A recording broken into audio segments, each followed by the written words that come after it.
120 seconds.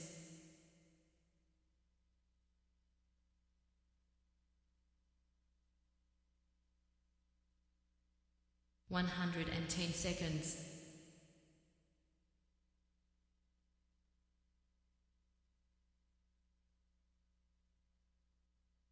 100 seconds.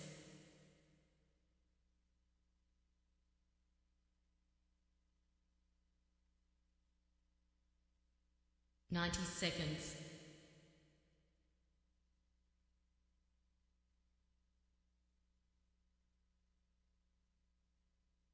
80 seconds.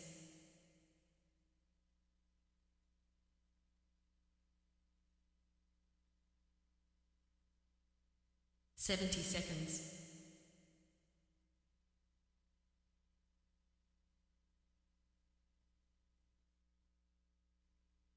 60 seconds.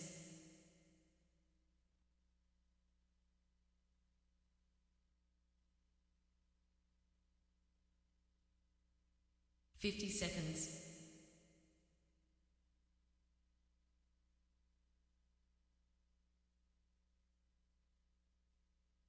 40 seconds.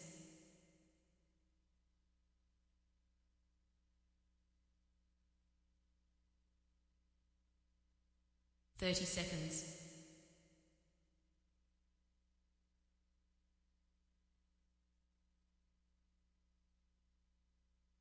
20 seconds.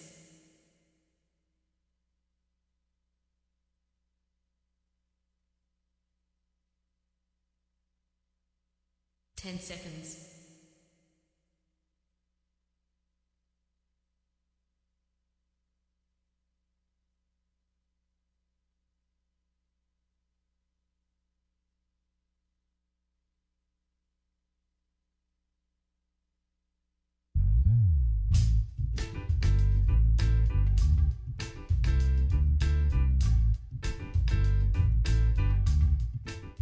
My name's J.C. McCauley. I'm Naisha McCauley, and you're watching AccessTV.org.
Nothing like live radio, huh?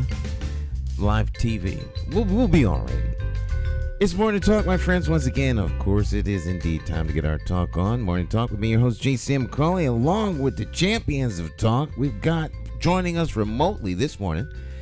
Both of our co-hosts are joining us remotely, but our guest is actually joining us here in studio. So it's somewhat of an interesting way to start the program off.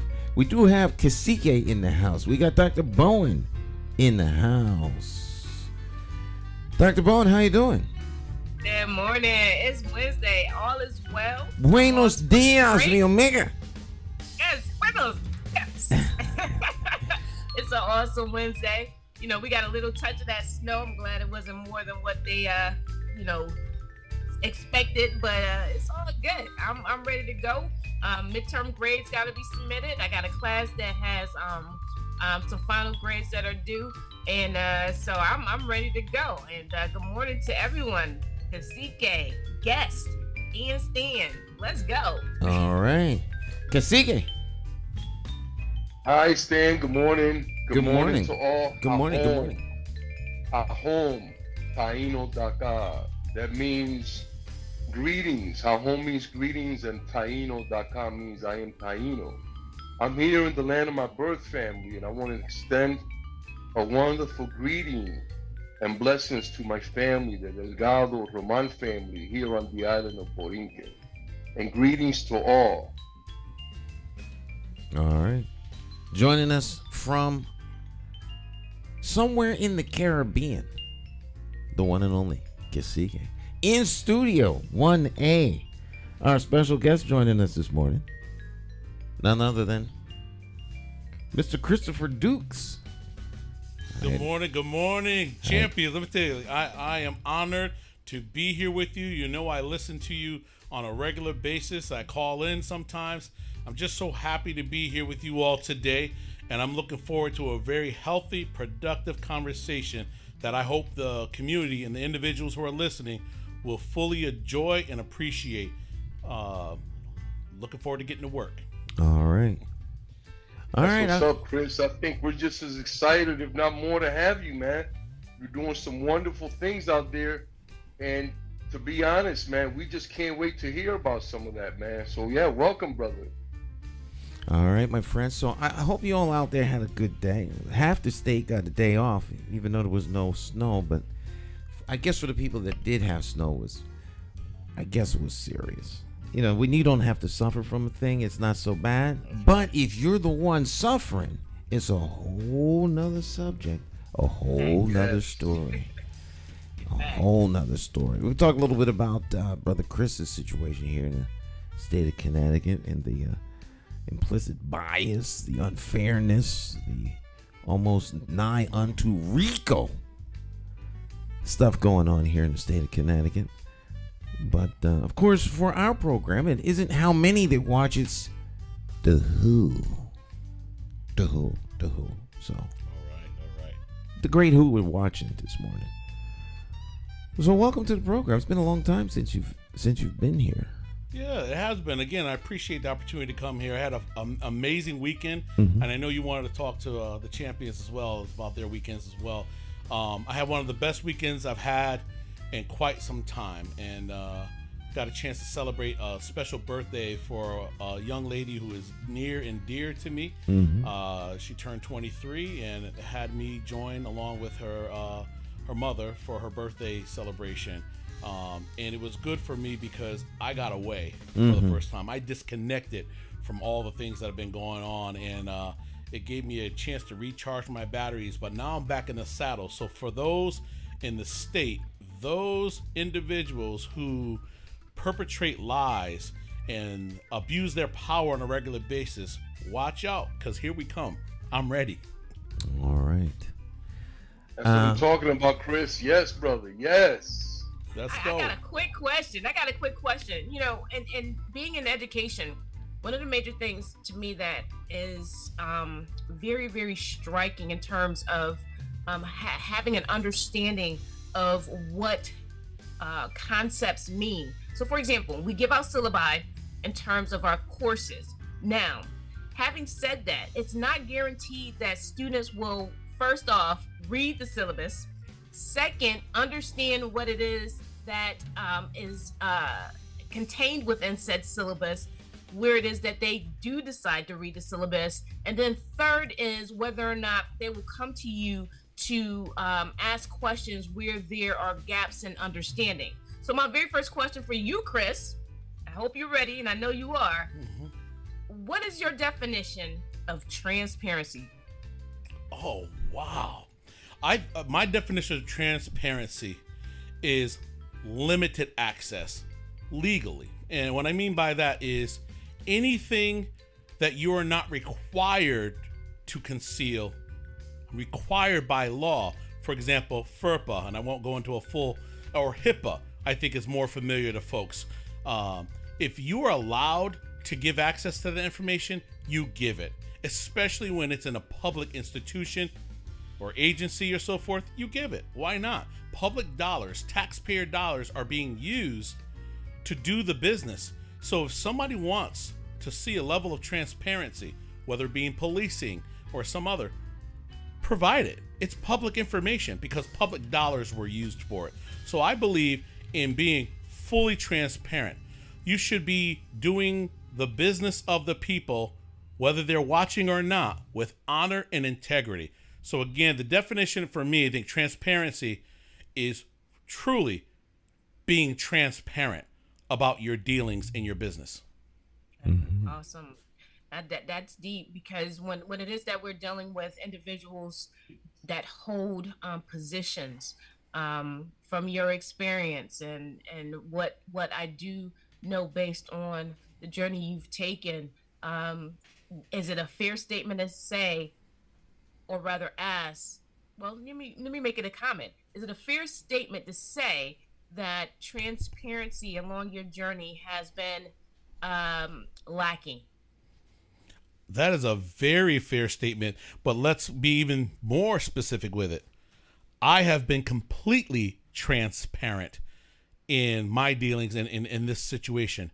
It is the Hartford Police Department, the State Attorney's Office in Hartford, Central Connecticut State University, the family courts, the Attorney General's office, who have not been transparent. And they are intentionally not being transparent, because if they were transparent, the public would be fully aware of their egregious mistakes, their egregious misconduct, their wrongful or wrongdoings that they've had along my case and others. See, that's the problem. You put a stop to my case, then you prevent your image, your true image, coming forward to the public.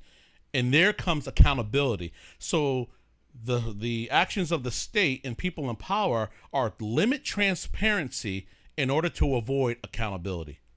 Interesting. I like the fact that you just brought up accountability. So recently, as of last night, I heard someone state that an organization or person can't be held accountable when it is that they are not seeing themselves in relationship to a person or another organization, due to the fact that they have no relationship with said person or organization. So the question then becomes, and how does one hone in on taking accountability if that personal organization does not believe that they have a relationship with you, or doesn't have community, or hasn't developed community with you?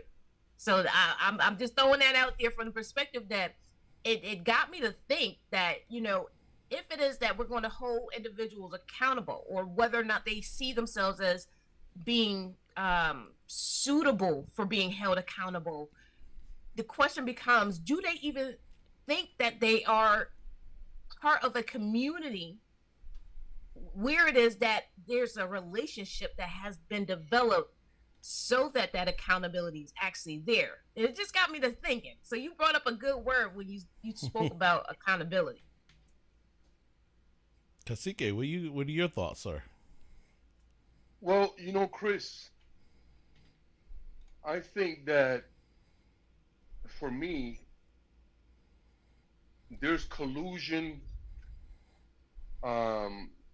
There's other criminal charges that can be brought against the university and the state, because they all work for the same organization. So I think that someone, the feds or someone, need to look at the possibility of RICO, the Racketeering Act. Having these people be charged with that might help to loosen up some of that, pushback and stalling and all these games that they're playing. We just want, like you stated and Dr. Maya stated, right? We just want accountability, and we want, complete and total. We just want everything out in the open. You know what I'm saying? So then people can make decisions based on information, not on half truths and statements that omit information. So I'm definitely, all over that, man. But the other thing is that we also have to entertain the idea, brother, and I mentioned this to you before the show, that the Supreme Court has given permission to police officers to lie to suspects or defendants. That's what they call it, but to regular folk, right? While carrying out their investigations. So, we don't even know who's in cahoots with who. That's why it's hard for the state police to investigate themselves or Hartford police to investigate themselves. We always want to have impartial parties come in and take a look at whatever is going on so they can render an impartial decision. Right. And as I said before we went on air, if those in power only practice what they preached, oh my goodness, what a world we would have here if they would only practice what they preach. With the platform that I'm being provided, and I will continue to be provided, especially over the next couple of months, I will have that opportunity to be transparent in the way that someone like a William Tong refuses to be.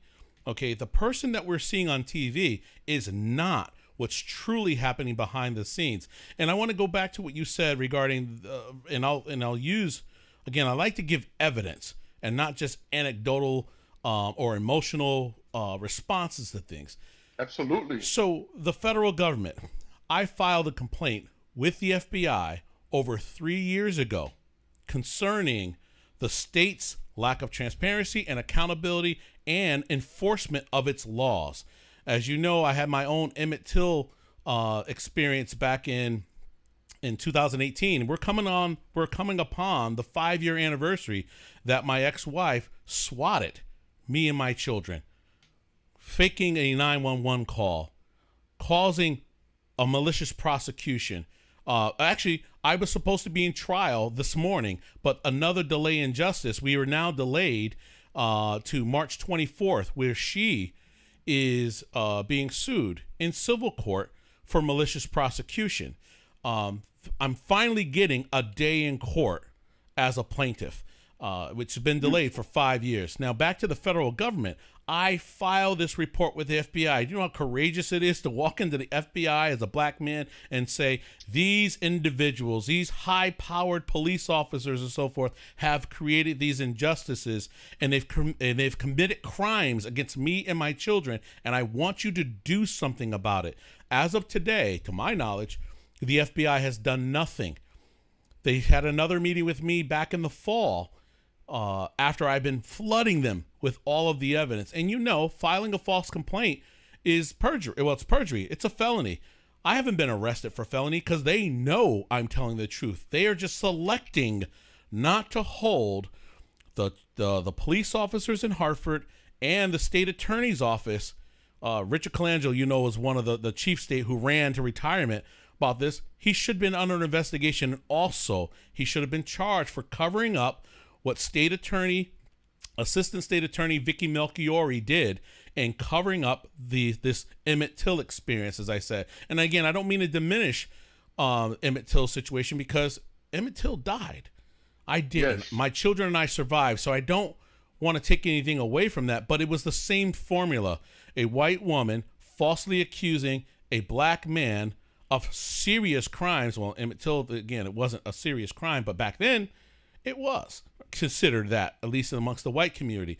So the point is that what I learned back on Martin Luther King Day this year, I was in a congregation. William Tong himself came and spoke before an almost full black congregation of individuals professing or taking credit for how it was his behind-the-scene conversation with Vice President Kamala Harris when she came to visit Connecticut. It was because of his backdoor influence that nudged her to be able to put U.S. Attorney Avery in power now. So I'm wondering, is that the reason why the Department of Justice won't take my complaint serious? Because is it possible that U.S. Attorney Avery owes William Tong a favor, and therefore that's why she and her Department of Justice is not destroying them on all of this evidence that we have? That's the question that I have. Well, I think the other thing that comes to my mind prominently, and I think a lot of other people, Chris, is the fact that Colangelo, although he was investigated for crimes, he was allowed to resign instead of being prosecuted. Exactly. And I don't understand that. How can that happen? I've been involved in a couple of car accidents, and whatever. But nobody's ever told me that I could just, walk away like he did.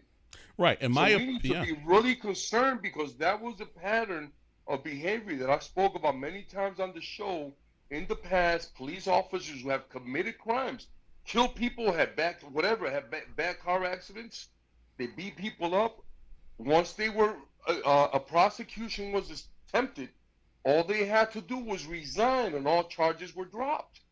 Correct. That's where all this immunity came from. You understand? From the police. So we have to look into that also. Why did this man, if he committed crimes, or he knew about crimes that were being committed and did not act on that, why was he allowed to resign? And the second question is, now that we know that he did this, why isn't he being prosecuted right now? As Paul Mooney would probably say, he has the complexion for the protection. No, that's over. That's all over now. Oh, he still has the complexion. No. But it ain't going to protect him. If anything, it's going to find him guilty. Yes. Right. It is use because, that anymore. Right.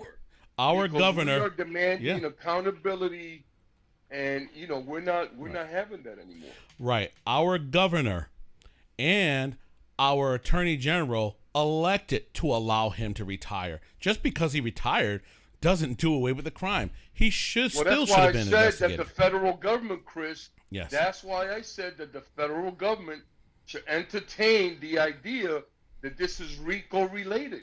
I agree, and I believe it's all interagency, but it's really one agency. It's a state.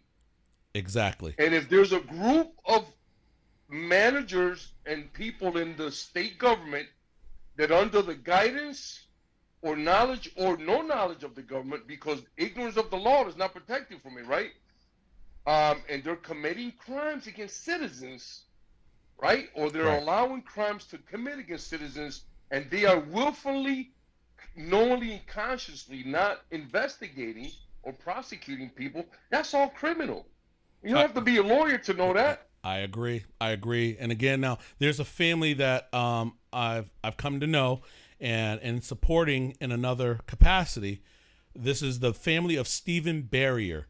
Stephen Barrier was a 23-year-old man who died on his 23rd birthday after having an encounter with police. Stephen was suffering from a medical issue. The police were called for this medical issue. Stephen, upon seeing police approaching his house, was scared and started running.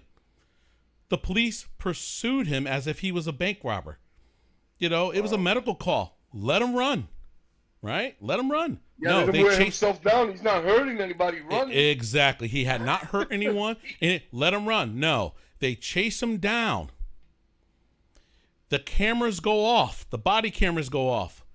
The next time we see Stephen Barrier, he is face down on the ground. He is handcuffed. No one knows how he got handcuffed. No one knows how the pursuit stopped. No one knows. And the reason why no one knows is because not one camera was on. Not one officer documented what happened while the cameras were off. Stephen Barrier, after he could not walk. They had to carry him. I believe 2 officers on the legs, 2 on the arms. It was downpour rain. The officers are heard on the camera saying, "We should roll his ass down the hill." Wow. You're talking about rolling down a man. You are to protect and serve. Where is that? Right. In there. Let's roll him down the hill. These guys, see, for me, yep. Cameras, the cameras are great. Yes. Because they allow us to see crimes as they're happening, either by the Transparency. individuals or the police, right? But I also think, brother, and I would love to get some feedback from my colleagues and from my viewers and listeners, but I think that any officer that shuts his camera off should be prosecuted the same day. Well, I'll tell you, charges should be brought up and followed up right. because the only way we're going to stop these officers, because what's the use of spending all these hundreds of dollars or even millions of dollars on cameras and equipment when they flat out refuse to use them? Right. So they should be prosecuted. Right. Prosecute 5 or 10 of them, And I guarantee you that nonsense will stop right away. Right, but what's happening is also because they protect each other. Right, criminal organizations, their job is to protect each other. It's not to come out and tell citizens, oh, we stealing, or we did this and we did that. We got to stop that. And the police departments in a lot of cities are criminal organizations. Right. And so again, now they get Stephen Barrier to where the cruiser is and the ambulance. Remember, it's a medical call. A decision was made right there by the sergeant. He's not going on an ambulance. He's going to jail. And they took him to jail. Stephen Barrier died hours later. He died. And those people they try are still walking around and nothing happened. Exactly. Nothing happened to them. Why? Because Richard Colangelo oversaw the investigation, sees all these gaping holes, and he signs off protecting every officer involved in that incident. Stephen Barrier's mother, Miss Valerie, is still grieving the loss of her son because of this cover-up. So again, when we talk about transparency and accountability, it should always be there. Don't you know, if Stephen Barrier had pulled a gun, if Stephen Barrier had pulled a knife, those cameras would have still been running, it still would have been showing, and they would have shown the officers using the use of force necessary to stop him, and they would have put that all forward. The issue is we need to, and I've learned this from Stan, that the power is not just what's said, it's what's not said. And currently what's going on, I hope we can shift the conversation to what's going on right now at Central Connecticut State University and the Attorney General's office, where they are attempting to, they filed a motion for summary judgment to get my lawsuit dismissed against them. I filed a lawsuit because I identified myself as a whistleblower before I was falsely accused of domestic violence. And they use those false accusations as their reasoning for firing me, where reality was, it was all about protecting their image from these sexual assault cases that were covered up more than a decade ago. And that the current sitting president, after finding out that this white male staff member raped a young woman on our campus, this current president renewed his contract several times. And then she gave him what is called continuing appointment, which is similar to tenure. She did that. This man is still there collecting full pay, full benefits on taxpayers. And the entire cover-up is the fact that instead of addressing him as an employee, they are trying to find a loophole to say, well, you know what? He committed the rape his senior year of college, and therefore it doesn't matter. He no longer poses a risk to the campus. But I disagree wholeheartedly, and I think that anyone listening along this will agree. The woman, let me finish this. The woman who was raped is still a survivor of rape. She's still a victim of rape today. If you use CCSU's logic, they would say this guy's no longer a rapist. No, he's still a rapist. He committed this rape. Chris, it never goes away. You're absolutely right. But I got to tell you, man, first of all, it's horrible what happened to that woman. That shouldn't happen to anyone. Correct. Nobody should ever be subjected to something so horrible as a rape, right? But another thing that bothers me about this, brother, is that the president of Central Connecticut is an indigenous woman, and her name is Zulma Toro. And we are ashamed, sister, of your behavior. And instead of shedding some light on this stuff so it doesn't happen ever again, all you're doing is creating an environment where things like that can continue to happen by not holding these people accountable. So I'm really taken aback by that. But once again, this is going to be my theme. This is RICO. This is a state agency being protected by the state. Right. Why can't the feds put that together? Let me chime in just a little bit. Please. So first off, bringing it back to the education focus in terms of the statements being made regarding these heinous crimes as well as abuses of power. So, Chris, in your position at CCSU, what I would like to have an understanding about is your position and your responsibility to the community. And before you answer that, what you brought up is that there is a sense of community that you value that makes for having individuals in an educational environment in higher ed feel safe in terms of bringing about specific issues that happen, criminal and otherwise, to the attention of folks that are in authority. And so in your position on CCSU's campus, what was the role? What was your purpose? And how did you add value to the community to make sure students were actually safe? Boy, great question. So in 2003, I became the director of what was called the Office of Judicial Programs. It evolved, the name had changed to the Office of Student Conduct. My primary purpose on campus was to be an educator.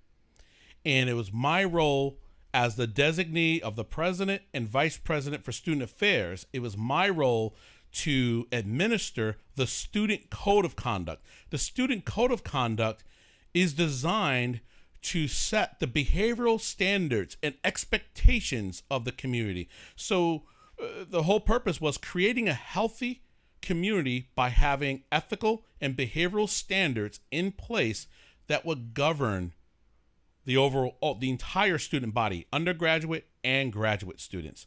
So as my role, well, I won't tell you the massive amount of training that I had to go through, and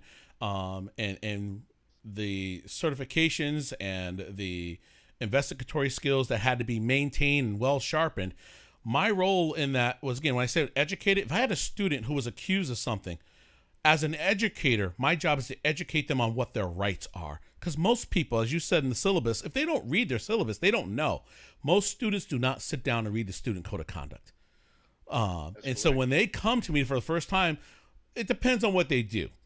So if a 19-year-old is drinking alcohol, they know it's underage drinking. However, I go deeper. My job is not, hey, Johnny, you got caught with a bottle of beer. That's wrong. Here's your sanction. No, Johnny, what's going on? What's causing you to drink? What's leading you to drink? Let's make sure, is it just a social thing? Is there trouble at home? Because you can even do prevention work. So part of my work was doing prevention, but also responding by doing thorough investigations, based on evidence, and making determinations what were going on. I handled cases. The highest case I probably had was an attempted murder case. It was a kidnapping case that happened off campus, and it was an attempted murder case. And just to give you an example, this individual was arrested, and the university said, expel him. So, well, how can I expel him if he can't exercise his right to attend the hearing that's set for him, so that he has a right to have a hearing? He has a right to all the due process rights he has. The only way he can attend a hearing is if he escapes jail. So therefore, we'll hold this case in abeyance until sometime he's released, and then we can take care of it if we want to. So again, it's about upholding the student's rights, which means it requires constitutional training. You have to have constitutional law training, which I did have. Clearly, no one in human resources, President Zumatora herself, or even, I would hope the university council did, none of them applied the constitutional law when it came to reviewing myself and other faculty members. And so, Dr. Bowen, I hope I answered what my role was and the purpose of that role. The value added is that you get a fair adjudicator, someone who is hopefully level-headed, someone who is evidence-driven, but also my job is not to tear down human beings. I can tell you there are a number of students that have been expelled through my signature or through my presentation of a hearing who I see on the streets, in the malls, when I'm with my children, when I see them at restaurants, who we are embracing and we are hugging because they recognize the fact that they made a mistake, They accepted responsibility. They were held accountable in a fair way, even though they were expelled from a university and permanently banned. They will still see me and remember how fairly they were treated. And they will approach me and give me a hug. They don't want to flatten my tires. We don't have that. I've only had one real negative experience where a student was expelled. Yeah, I believe that student was expelled, and that student came to my home. I was away, and that's actually the first call of service that ever happened with the Hartford Police Department, where they came to my home and terrorized my family when I was away. But yeah, I'm sorry I got off track, but that's a situation that we experienced, and I'm just recalling what that memory was like. There was still some trauma there. That's real trauma that you experienced, and it's just manifesting itself right now, but it came out in a very positive way, brother. Exactly. Yes. Again, hopefully I don't look like what I've been through. And the part that the Attorney General's office, the governor's office, Hartford Police, state attorney, all the litany of folks, they don't want you to realize is that when the Hartford Police Department was weaponized against me, who was I at that moment? I was a father of 2 children who were sleeping upstairs, and the entire police force was outside. They keep trying to perpetrate that false narrative that black men can only respond in anger and aggression. They all assume that I knew why the police department was there, but every officer can tell you, not one person told me why they were at my house. Not one person told me why they wanted entry into my home, why they wanted me to waive all these constitutional rights that I knew I had. They will never tell you the true narrative is that a father was in the home, the father who had a well thought out legal emergency response training for personal defense in the home if an emergency ever arrived. They don't want to tell you that. They want you to think that the only thing we can do when they jerk on our chains that they still have around us in so many ways is that they need to get us back in line. They want to keep perpetrating the narrative that we are all dangerous and should never be a member of society and so forth. But back, Dr. Bowen, the issue with CCSU, I think as it relates to my case, all dates back to 2010. In 2010, Moises Salinas was the chief diversity officer. He was the top official on campus to deal with sexual assault, sexual harassment, and he himself was arrested for sexual assault and unlawful restraint of a female student. It was a bad time for CCSU in the press. Okay, he was arrested, and in, the incident happened sometime in February of 2010. The university knew about it.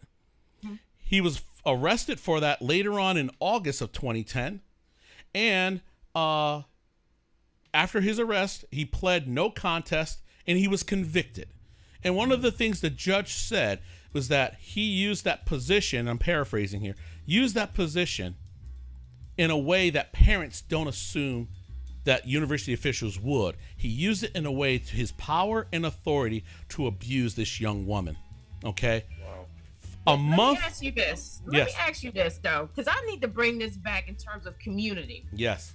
Now, it appears to me that the definition of community, or rather the acting out of community, is missing in terms of the types of behaviors that we are seeing in respective environments, whether it be higher ed, whether it be in our neighborhoods, anywhere, right?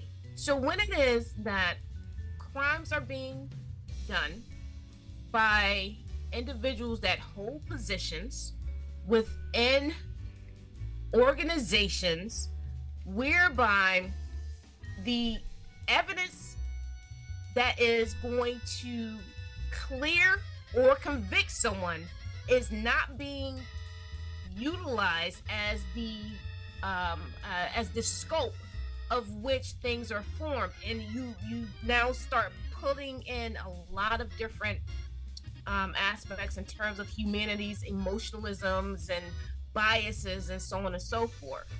Let me narrow this up. Community. Where is it that you have seen that community has actually been demonstrated where the value of the people in this entire journey is being placed as the focus in terms of doing no harm. Have you seen that in terms of community? Well, maybe we need to start off with your definition of community first, and then dive into that question. Let's come back. Well, before we do that, because that's kind of winding. Let's take a break. Right. And then we'll come back. Executive summarize the question, and then we'll let Brother Chris dive into that. All right. Stick and stay. It's more to talk. Take a short break. We'll be right back. All right. Don't go anywhere. It's just going to get better. Where else can you find out information such as this? Because, there's like an information blackout. It's like the news and most information has just become entertainment. It doesn't inform, enrich, or investigate to dig at. You got to remember, entertainment. At the truth. Well, hold that thought. I'm trying to go to the break, Cacique. Not go into another section. We're gonna come back and deal with Dr. Maya question first. All right, stick and stay. Don't go anywhere. We'll be right back.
Every bad political decision is made by a politician elected to office. So if you think your vote doesn't matter, just remember this. There are people sitting with politicians in a back room making deals about your future, making policies about your children, making decisions about your neighborhood. To them, you are just a vote. You are not their cause. You are just a vote. Elections have consequences, and if you don't vote, you are actually voting to keep these people in power to work against you. Now more than ever, you need to make your vote count. It's time to clear the air and vote for a mayor that is unbought, unbossed, trusted, and accountable to you, the constituent. My name is J. McCauley, and I am an independent thinker, and I approve this message. I'm asking you for your vote on Tuesday, September the 12th, 2023, in the Democratic Party primary election for mayor of the city of Hartford. For more information, visit McCauleyformayor.com. Have the courage to vote your conscience and vote for the name you trust and know. Vote J. Stan McCauley for mayor.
My name's J.C. McCauley. I'm Naisha McCauley, and Well, you're watching AccessTV.org. All right, my friends, welcome back. Morning Talk. Everybody's here. Let's jump right back into the conversation here. Dr. Bowen. Yes. Before we left, I was asking Christopher his definition of community based on, the environments that we find ourselves in. People may see it in a variety of ways, but in terms of defining community on the CCSU campus and in regards to your journey, how would you define community, Chris? I define community as a common core of values, but also I have the knowledge that not every member of your community buys into those. It's all about who they are and where they are and who they represent in so many ways. This is what I used to teach our students. Some people are there. For example, on a college campus, you have a math department. Well, and you have a theater department. You have a music department. You have an athletic department. Depending on which department you fall in, there's a different community. There's a different community standards within that. But when we think about the broader universe, I think as diverse as it gets, the more people you add, there are fewer things that we may have in common. But I believe at CCSU, I would hope that the common core we have is integrity, honesty, that liberty is important to folks, and that we do everything we can to elevate each other and not destroy each other. And when behaviors or actions fall outside of that, then we need to remedy it in a way. So in my personal opinion, based on all the evidence that I have accumulated over the years, and no, I don't believe it's fitting to have a university president, and in this case, Zumo Toro, sitting in a seat professing that one of her top priorities is keeping the campus safe when she knowingly has a rapist on staff, when she knowingly, by her signature, fired an innocent black man, that being me, in 2018 and still continue to today, almost 5 years later, professing that I engaged in behavior that the evidence supports otherwise. So again, they are holding on to a bucket of accusations that they have never been able to corroborate because that incident never happened. That's the problem that they have. And the reason for my lawsuit is to bring transparency to this matter.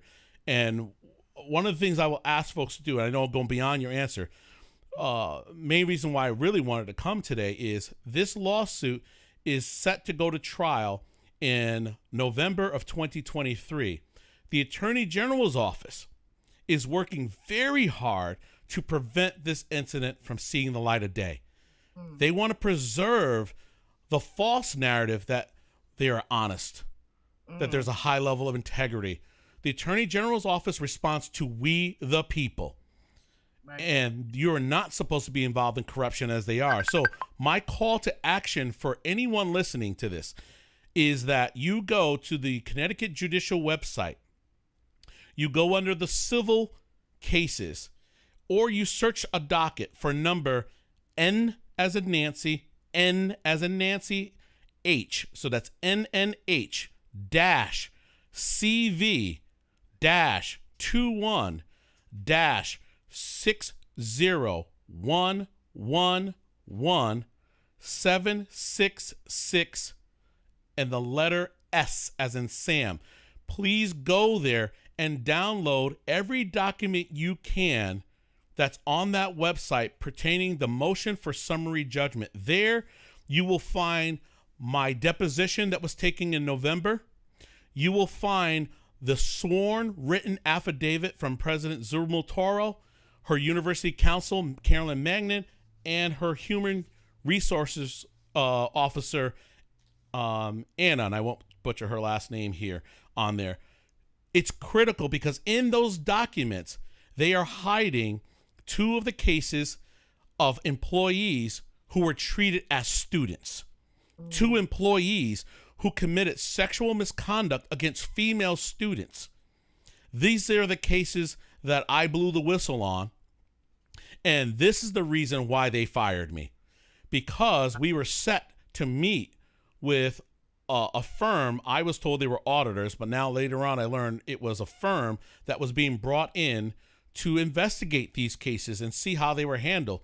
As a courtesy, I let the presidents know that she didn't realize the cases that she was uncovering. And I met with her and I exposed these cases. To give you an example, one person who texted a student received a 5-year suspension from the university as a student and was banned from all property pertaining to CSU. That is Central Southern Eastern Western state universities and all the community colleges for 5 years. However, the individual who actually raped someone was only suspended for 5 months and was never banned. And he was never banned because that ban would have cost him his job. He would not have been able to report to campus. So when we talk about community, where's the integrity there? It's a betrayal. Granted, it happened before President Toro was there. However, after she knew about it, she sustained the lie. And the purpose that they are trying to use for redacting all the information on these cases is they are protecting these white men who committed these egregious offenses against female students. They are hiding it under FERPA, which protects student records. That's the whole reason why they put them under student records, is so that they would have this protection. There would be a lack of transparency. There would be no accountability for these individuals. I want to tie that in. So in terms of community and accountability, so I just pulled up a definition of accountability, and it's stating that accountability in terms of ethics and governance is equated with answerability, blameworthiness, liability, and the expectation of account giving. I'll say that one more time. Accountability in terms of ethics and governance is equated with answerability, blameworthiness, liability, and the expectation of account giving. And so when you tie that in to the community dynamic, according to what it is that you have laid before us today, there is a lack of accountability based on the evidence. Is that correct? That is absolutely correct. When we talk about the evidence, you're talking about the evidence in my case, correct? Absolutely. Thank you, because that's the point. They keep wheeling out these accusations and they say, our investigation revealed that you engaged in this misconduct on this night. Great. What evidence? Will you please show us? Because they can't. They can't show us evidence for an incident that didn't happen. It was all false. It was all proven to be false. So therefore, how could you arrive at that decision? No, it had nothing to do with that. It was smoke and mirrors. The truth of it is they didn't want to show that back in 2010 and then later in 2011 that the administrators in charge there hid this case. They even hid it from the university council, who was there for 9 years when these cases came about in 2011 and then 2013. She was there. They hid it from the university council. That's corruption. The university council knew nothing about Matthew Sedlak, who was the math professor, and I can share his name because it was publicly in the newspaper. He sexually harassed a young woman, requesting that he perform oral sex on her while he gave her a makeup exam. See, they won't tell you that. They're hiding that. That's egregious. He scared that young lady to thinking that she failed his course, and the only way she could pass is by taking this exam at his apartment, and then he asked for oral sex. The other individual raped a young woman, and they're hiding these cases, okay? I brought them forward because of transparency, and the accountability that they claim these individuals received was not appropriate under any circumstances, and they know it. So again, they perpetrate the false accusations against me. Now, they said their investigation can prove that I hit, choked, restrained, and threatened my now ex-wife. And I'm asking them, where's your please show the public all of your evidence that you have showing that I did this. They have not one piece of evidence. Instead, me being the investigator I am, I pulled together all the evidence. It's hard to prove a negative, but I did, and they know it. And that's why they dropped all cases. You know, Dr. Maya, if I was responsible for strangling, kidnapping a woman, I should be in jail right now. Where's the accountability of letting me go? There is none. But the accountability, what they're trying to do is they keep me away from my children. They keep me away from the job that I rightfully won back 2 years ago when an arbitrator said that they rushed to judgment, they bought false accusations, and they ran wild with them, and they did me harm. This is why we are waiting the Supreme Court decision that should hopefully come down any day now. The case was heard back in November. We want that ruling because that ruling should, if justice is to be served, rightfully reinstate me. And really, we need to continue on this path to transparency and accountability because those who have perpetrated this fraud using taxpayer dollars need to be held accountable. So the solutions I'm looking for, I believe that William Tong himself needs to step down. I believe that any of his assistants who have perpetrated these lies, especially the one who testified before the Supreme Court, need to be removed. CCSU needs to remove Zuma Toro. The other parties have since retired. I think that the state attorney needs to step down in Hartford because she's aware of this and she hasn't brought it forward. And if the FBI continues to ignore the corruption that the Hartford police was involved in this, the corruption that even my ex-wife and her partner engaged in all of this, all of those people who had a hand in perpetrating these crimes against me and my children need to be held accountable. And if they don't, just so the audience is clear, I don't believe that these people should step down. I think these people need to be prosecuted because they have knowingly, willingly, and consciously, hid and kept omitted information that was relevant to the case that could have settled all of this a long time ago. You know what I'm saying? I agree with you 100%. You would have never been fired. None of this would have happened. So having these people resign and stuff like that is not enough. No. Because they are involved in an ongoing criminal conspiracy, brother. I agree. That is also part of the accountability that they should have. I totally agree with you. But again, what I hope comes out of this, when we get true transparency, we find out how many other people have experienced this. And I think that's part of the reason why they don't want to continue to keep this lid off. That I keep. See, I have a different question than you. My question would be not how many other people experience that, but how many other people have they covered up for that have done this? You see that question? Yes, I do, and that comes true. Right. But again, my heart. Because if not, by letting Tong and Zuma and all these other people go, you're recommending the same nonsense that they did with D'Angelo. I know. Right? I hear you. They're gonna let him go. Retire. Go. Right. And nothing happens. We cannot continue to do that. If we're gonna have accountability, people need to be held accountable, and they have to be prosecuted for the crimes that they commit. These are not breaking the rules or a slide or you made an offhanded comment. These are crimes that are being committed, and I want to know. Not just how many other people has this happened to, but how many of their own have they covered up for? I agree, but here's the point: is my mission is not vengeance. My mission is we can't hold them accountable without knowing fully what did they do.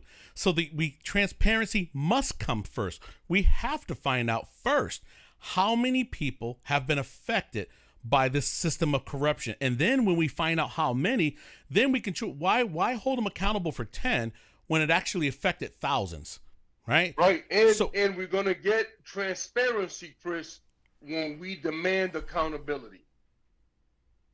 Right. But again, transparency has to come first. So in order to get the transparency, in order to hold them accountable, you have to have the proof yes. necessary to charge or to bring it back. Because the accusation, because there's an accusation being made. Yes. But why is that like that? But hold on. Let me finish. There's accusations being made against Chris, and it seems as though it's a perpetual accusation until you have your day in court. You're in a constant state of being accused. Mm-hmm. They're using Chris cannot be guilty before he's going right. to court. Let me finish though. Let me finish. So the case that I heard at the Supreme Court, because I watched that when it was live, seems to me that they know you didn't do anything. Correct.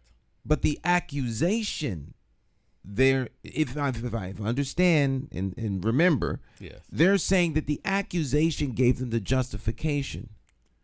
Right. But if the accusation gave them the justification, the proof that you didn't do it would seem to now clear you and you should get your job back. That seemed to be the case that they were making. Yes. Right? And I guess the state is trying to cover itself. Correct. From any liability, which means that they know that there is liability if they don't defend themselves. Right. So everyone here seems to be culpable in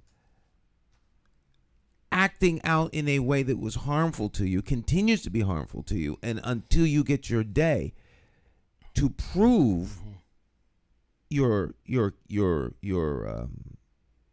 prove that you didn't do this. Right. I mean, they know you didn't. Correct. But that can only be determined in the court, which they keep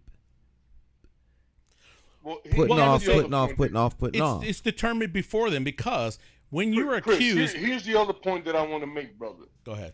Why is it that the accusations that are made against you are rolled out with the impression and appearance that they are legitimate and that they are correct and that we have to follow this? But then when you say, wait a minute, I have some accusations of my own, and I want them to be held in high esteem just like these other accusations are. We can't sit on this show or in any other show as people or black and brown people, right, and act like that's okay. It's not okay. That's not okay. It's not okay. Right, that's not okay, and we have to say that because what's happening with Chris, I don't know if you noticed this, brother, but you said earlier that the university was going through a lot of bad publicity. Yes. Right? At that time? Yes. And it makes sense now. to me. It makes sense to me that and this is just some white boy stuff. This is how they move, right? It makes sense to me that they would create a black monster, right? Yes. To replace the real monsters, which are the white rapists at the school, right? And the other criminals, because that's what they are. See, I like to use words to make me feel like I'm being descriptive in my experiences, right? Yes. So what they did is they created a fake black monster to get rid of the real white monsters. It makes perfect sense. Yeah. Now they took the publicity, they took the scope is off of them, is on you. Yes. But here's the thing.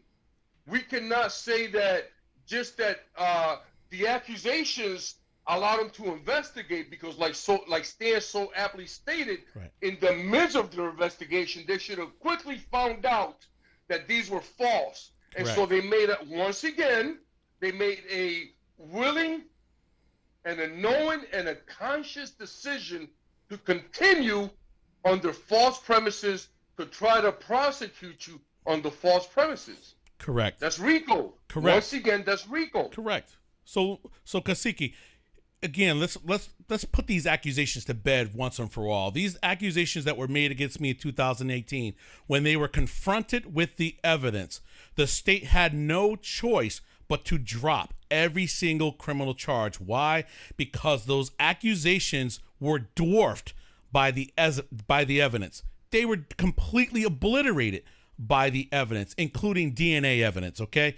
So they had to drop it, but what they should have done was accepted responsibility. We made a mistake. We're going to charge the person who falsely accused you and put your children in danger. They didn't, because that's what they do. As Ed Vargas had told me, they circle the wagons and they protect themselves. Well, so what happened that's what again? White people do, brother. Right, exactly. Now move down to DCF.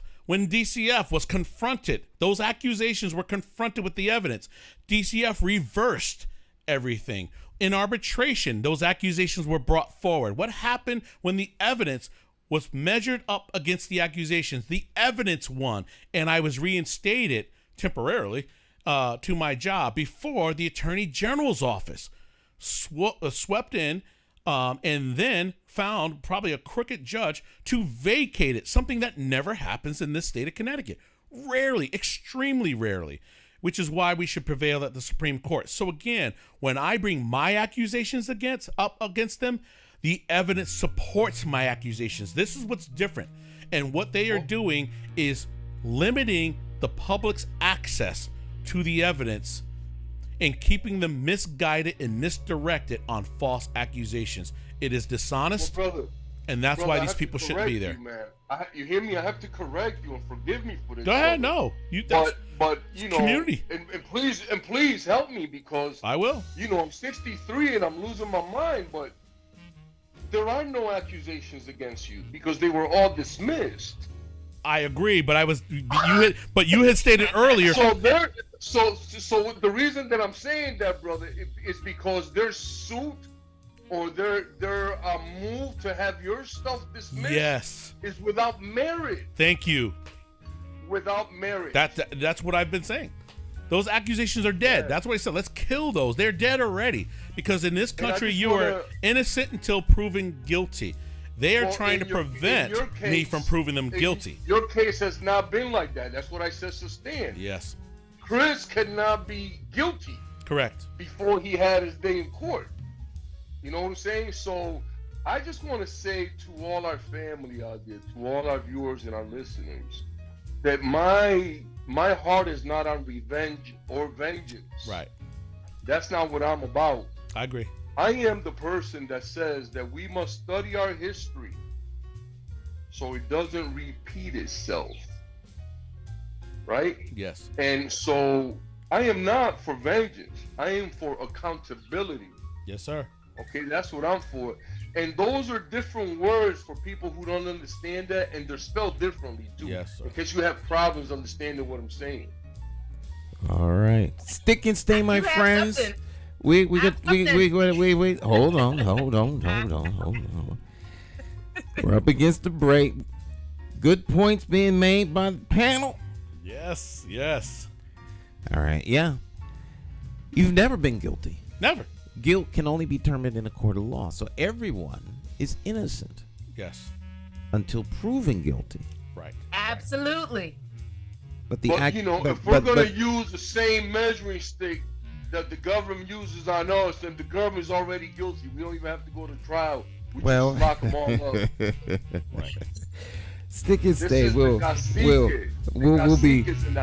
be right back. Don't go anywhere.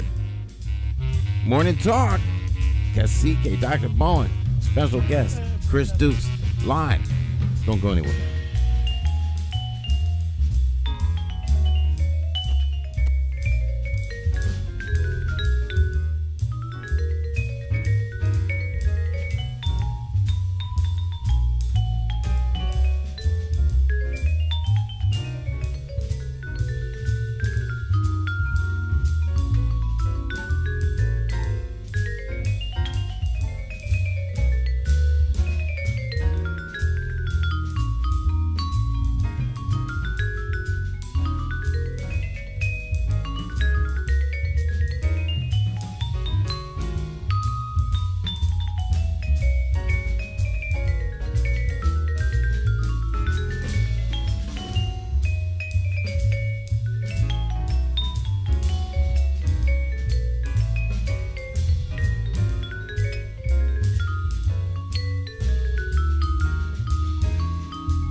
Greatest music in the world, jazz. Jay Hogarth on the vibraphone. This is Jay Hogarth, his latest project. Raise Your Spirit Consciousness. Track 9, Deluge. Oh, yeah.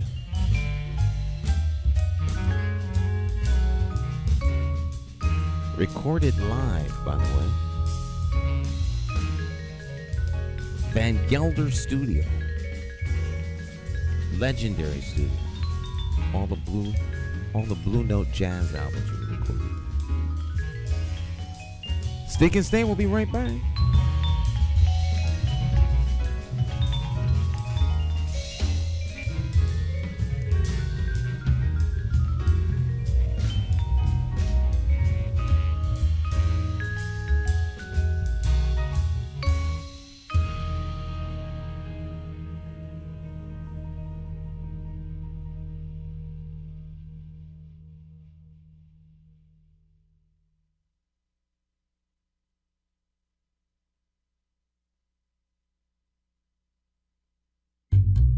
How do you define evil? Is evil the pedophile school administrator or taxation without representation? Is it the gatekeeping community leaders who sell out the very people they were elected to fight for? Or is evil the politician that puts out lies and takes in cash? However you may classify evil, having to choose the lesser of two evils still leaves you with evil. Nowhere does this rule apply more than during an election for mayor. Choosing a candidate who is the lesser of two evils still leaves you with evil. No wonder so many people don't vote. It's time for the constituents to flip the script and vote for a mayor you can trust. My name is Jason McCauley. I am an independent thinker, and I approve this message. I'm asking you for your vote on Tuesday, September the 12th, 2023, in the Democratic Party primary election for mayor for the city of Hartford. I, like you, am an independent thinker. So let's sit down and talk about my path to victory and why my 5-point plan for Hartford will work. Stop listening to the uninformed evil interests that tell you I can't win. For more information, visit McCauleyformayor.com. Have the courage to vote your conscience. Vote for the name you trust and know. Vote McCauley for mayor.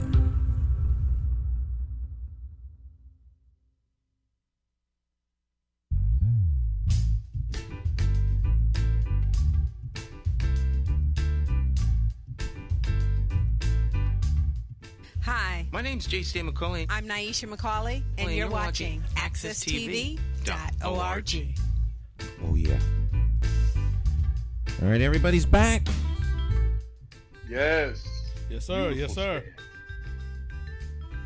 Stan. Hey, Stan, I just want to say that I approve that message, man. Stan McCauley for mayor 2023. Let's get out there, family. Let's have the courage to promote and to support Stan so we can take Hartford back. Amen to that. Stan McCauley for mayor. Let's go. Do it. Let's do it. I wanted to ask Chris the following. Chris, in terms of your reinstatement, can you paint us a picture of what that looks like in regards to what the arbitration found to be rightfully your position on the campus of CCSU? I certainly can, and thank you for that opportunity to express that, because when it was documented back in 2020, the Hartford Courant put their own spin on it, and they pretty much tied the reinstatement to the fact that the criminal charges were dropped. That is not accurate. What is accurate is that this arbitrator clearly indicated that CCSU rushed to judgment and that the accusations were not truthful based on all the evidence. He actually used the evidence to justify everything, every finding that he had. He used evidence, not accusation. He used the evidence to contradict every false accusation that was made. And he also acknowledged that there were a litany of individuals, students, faculty, even law enforcement on campus who wanted me back at work, who recognized that my stellar career, again, I worked at CCSU for over 22 years. I had nothing less than excellent evaluations, no criminal history, no disciplinary history of any kind. And he saw that. You don't turn into the boogeyman overnight, okay? Right. So he believed that I should not only be reinstated to that position that I did exceedingly well and was recognized nationally for doing the level of work I was doing in that position. He also believed that I should have been made whole, financially compensated for what had happened to me, all of my back pay. Okay. Absolutely. So Absolutely. That was the arbitrator's decision, and that never made any media outlet. So everyone who rushed to judgment up front to poison the pool of potential jurors in the case, that's the intention. The media is weaponized against us to poison every jury or potential juror beforehand. The state made this a high-profile case, and they retreated very quickly, stating that they dropped the charges for the sake of my children, who they're still keeping away from me, right? So the point is, if I was a defense attorney, I would be filing a motion to get every client ever had who had a child and say, I want the Chris Dukes exception. I want my client out of jail today. If the state is saying that a person doesn't have to go to jail for the sake of their children, then everybody should be out. Every single parent should be out of jail. So again, I see this mass exodus is what I'm hoping to see, because I think we are going to uncover all the people that were harmed by this. Hey, Chris. Yes, sir. So what does the end game look like for you now? Right now, I'm on a continued mission. My job right now, I've taken on a personal mission, myself and a couple of other co-founders. We have founded what's called the American Justice Project. And I can't go into full details right now. We have not done a full launch. We've done a soft launch on social media. And we have been working behind the scenes to address mass incarceration. And specifically, we're trying to address mass incarceration from the forefront, from the pre-trial. As we know, there are hundreds of thousands of individuals who are innocent, who are sitting in jails right now because they can't afford bail. Either they were overcharged, bail was set far too high for them, and they're sitting in jail as innocent Americans, innocent people in jail who have not been convicted of any crimes yet. And what's going to happen when the state pushes a piece of paper in front of them saying, you can get out today, all you have to do is say you did this. And so many people will do that. 95% of our cases in our country are resolved by plea bargains. I question the integrity of every single one of them. Knowing what I know now, people will succumb to what we call the chokehold. Author Paul Butler wrote a book a couple of years ago, The Chokehold, and it was about policing blacks in America. But I say that the chokehold applies to a number of people, but disproportionately black and brown people, we know as a fact. We know that in more than 60% of wrongful convictions, that majority, about 60% of them involve some form of false accusation, and more than half of them involve official misconduct. That's police, prosecutor, and judges. We know that as a fact. Jessica Henry pointed that out in her book, Smoke But No Fire. Okay, that's exactly what my case was. Smoke, but no fire. Okay, so the issue is, what are we doing? One of our pillars, well, we have 3 pillars in the American Justice Project. The first one is injustice disruption. And one of the ways we are disrupting this injustice that's not only happened in Connecticut is that we are doing pre-trial assessments. And we're trying to look for these no crime situations. There's been close to 1,000 no crime exonerations in our country already. So that's one of the areas. The next pillar is transparency and accountability.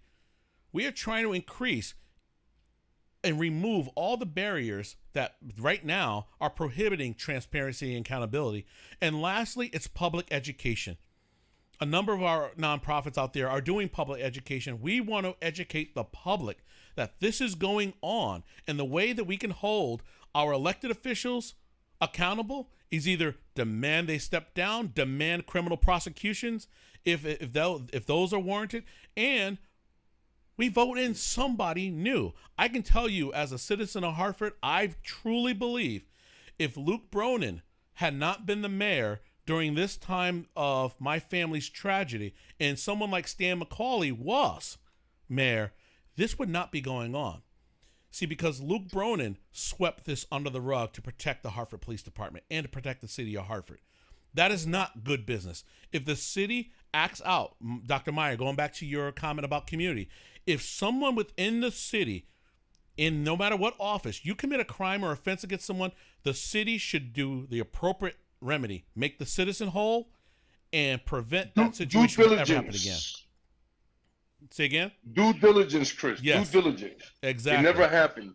Yeah. So I think that, for me, brother, and I hate to characterize it like this, but this is how I feel, but, people like Luke Bronin have no humanity.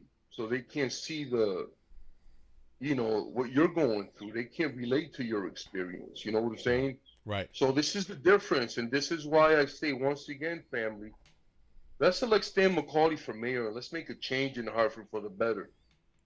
All right. Let me go back to that, too. Over these years, I take advantage of the public comment section of our city council meetings. I have been speaking in front of the city council since December 14th of 2020.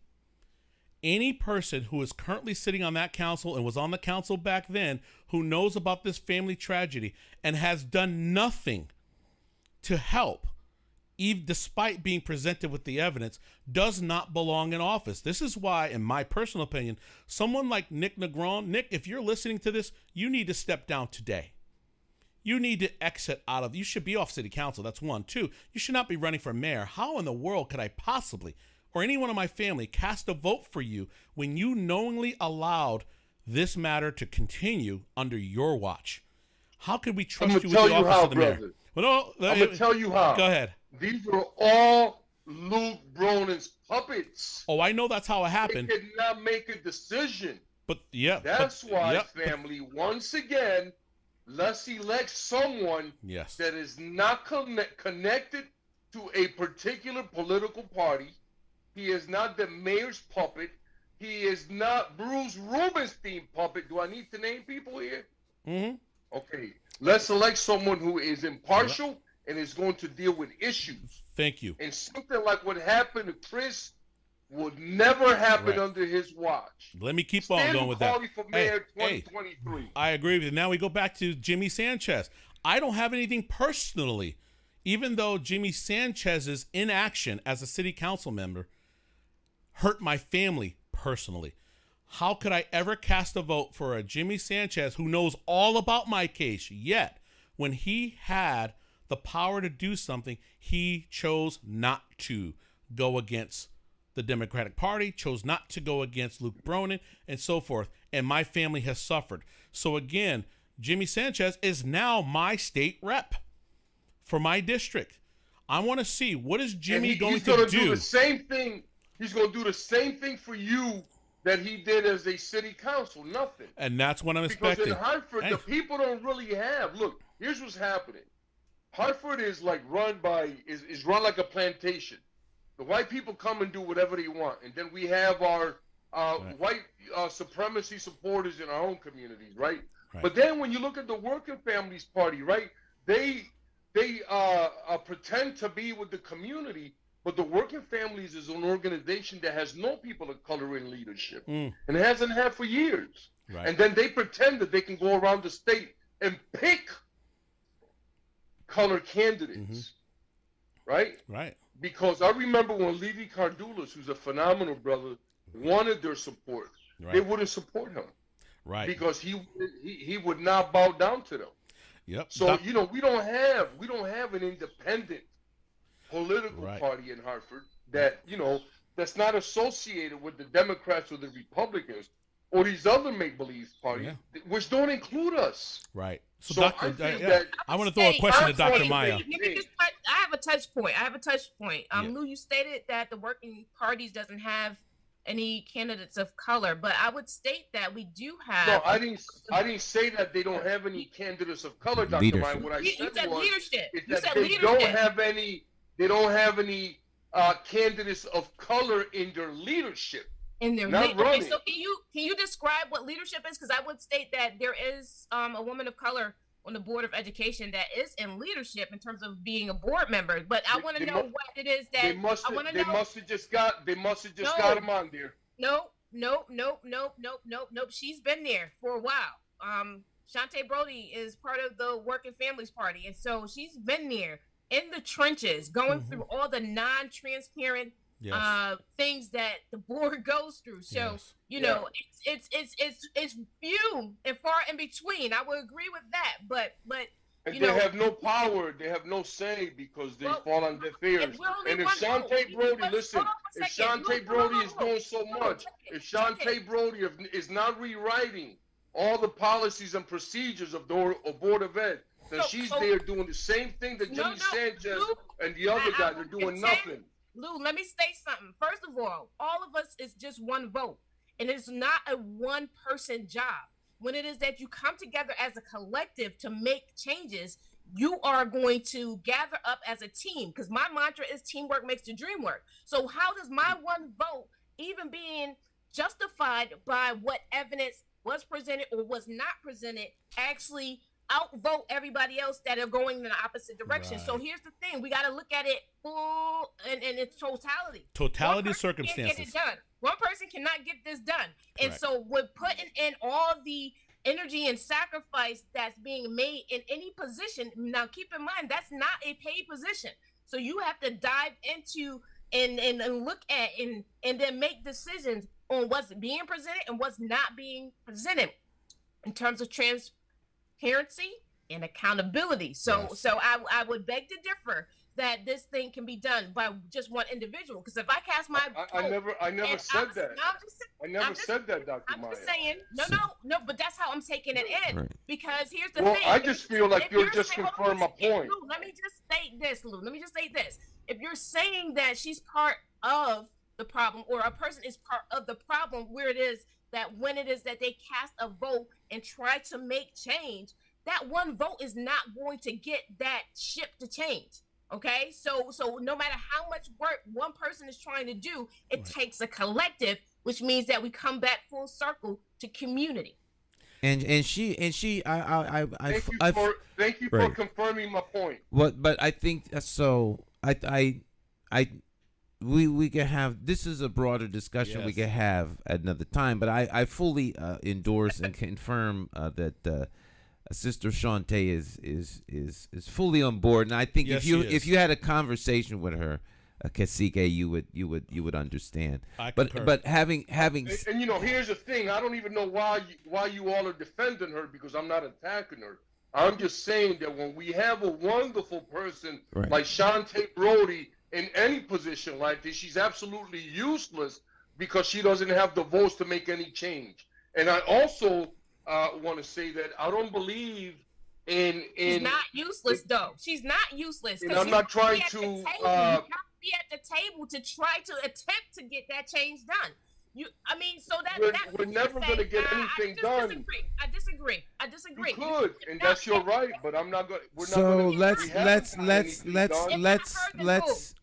park this issue so we can wrap up with Brother Chris and let him finish on his course there. So go on. Yes, Brother sir. Chris. So again, I think what was painful obvious to us in our country is, and what we're just discussing here, diversity is not the answer or the sole answer. We do need diversity and representation, but as we saw in Memphis, Tennessee, you know, with the murder of Tyree Nichols, okay? If it's white supremacy that drove those officers that did that, diversity is not the sole answer. We can have people of color in power, and they can still be just as destructive, putting forth those same principles that were designed to keep us down, to keep us in our place. That's what I've been saying all along. I know you have. So when I hear black people, if all the racist white people left America today, black and brown people will be committing racist acts against each other tomorrow. And we go. It's in the laws, it's in the rules, and it's in the regulations. You can't get away from it. So again, if I go back to, I don't attack William Tong personally.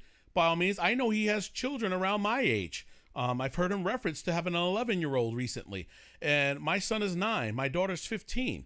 And what my point is, here he is, a person of color, in power and influence, and he has chosen to go on this narrative and this agenda rather than remedy and represent people appropriately.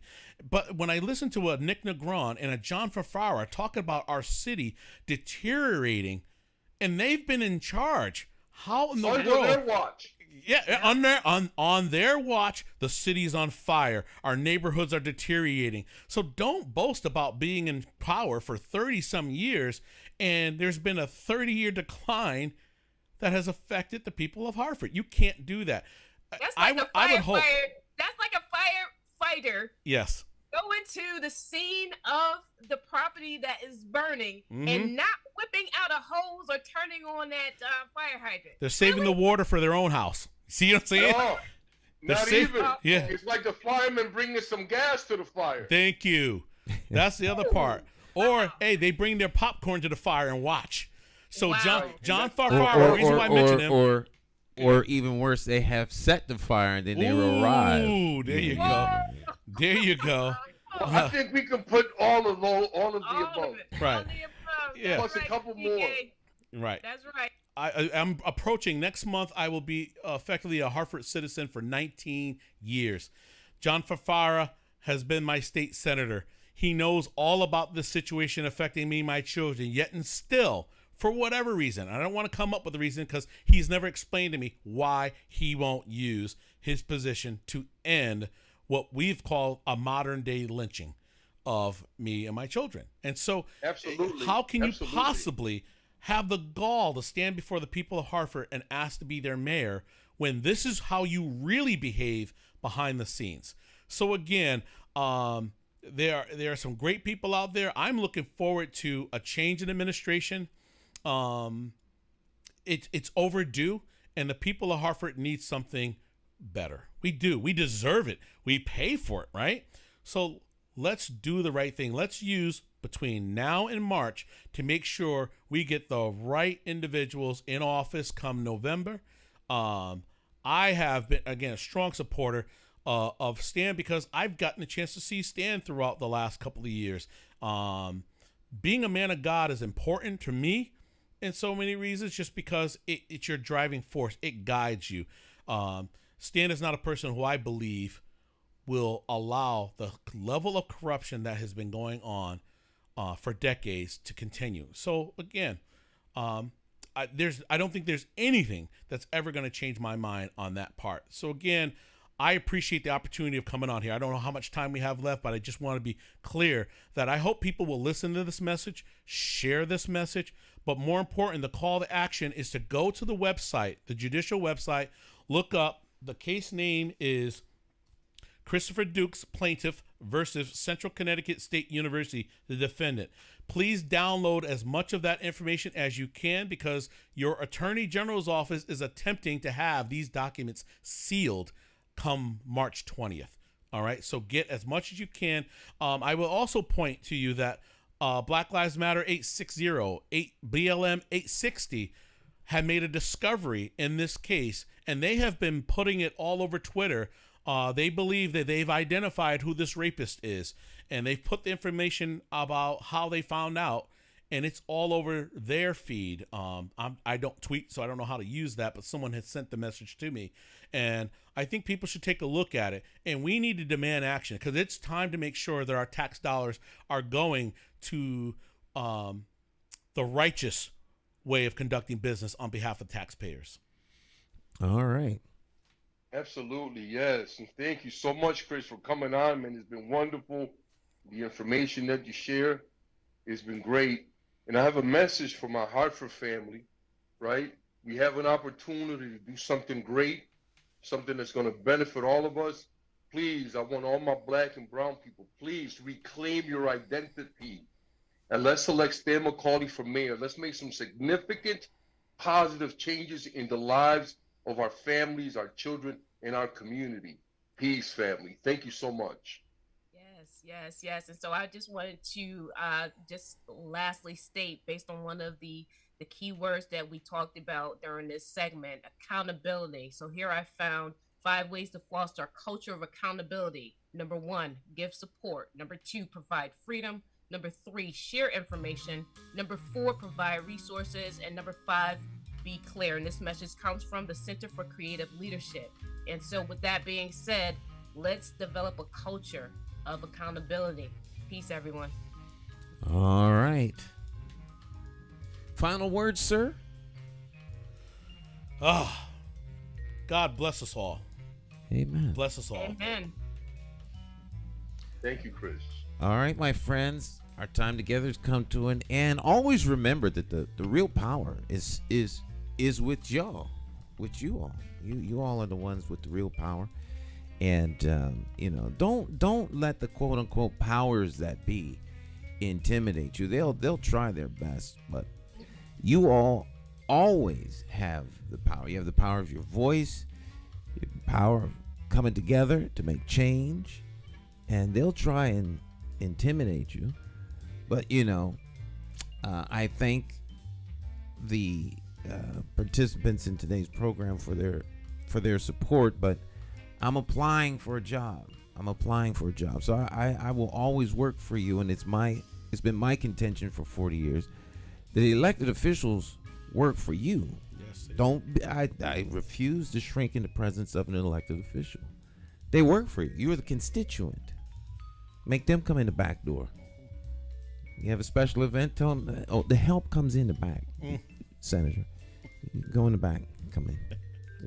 We receive our guests in the front. You're not a guest, you're an employee.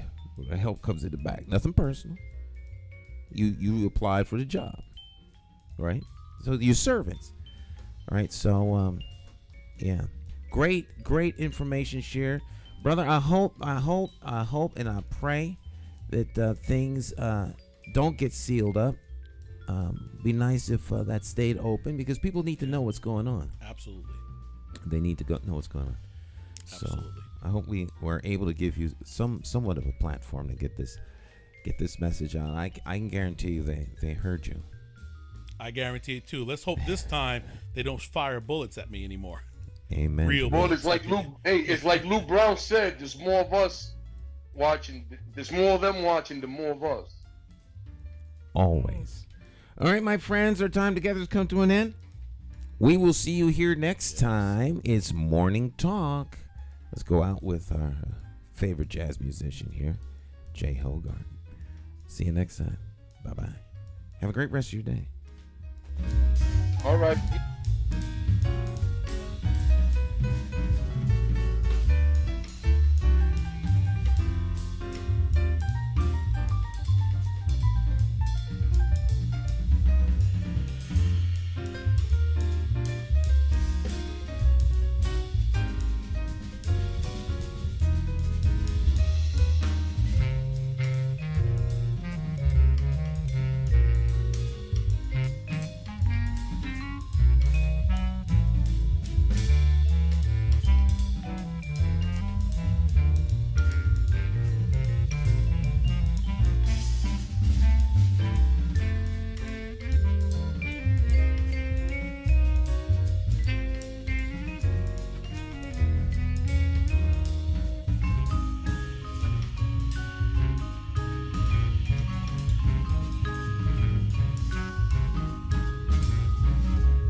Hey, Hartford, Connecticut, I'm talking to you. We gotta get out and vote. Vote for Stan McCauley.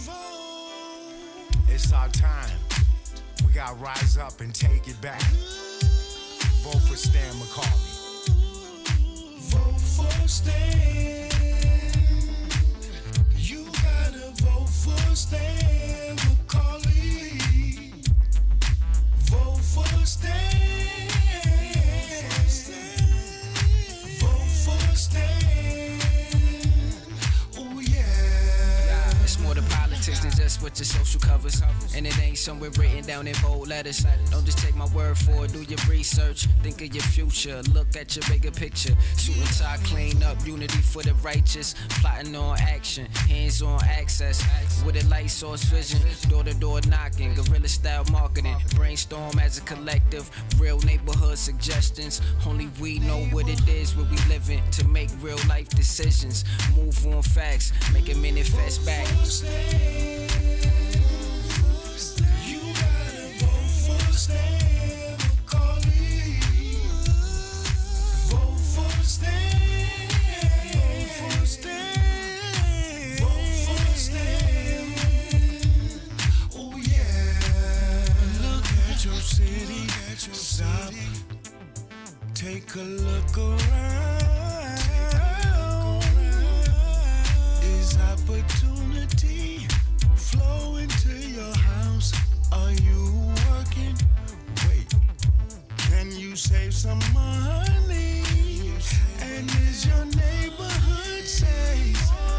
Or is it a homicide every night?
Senior.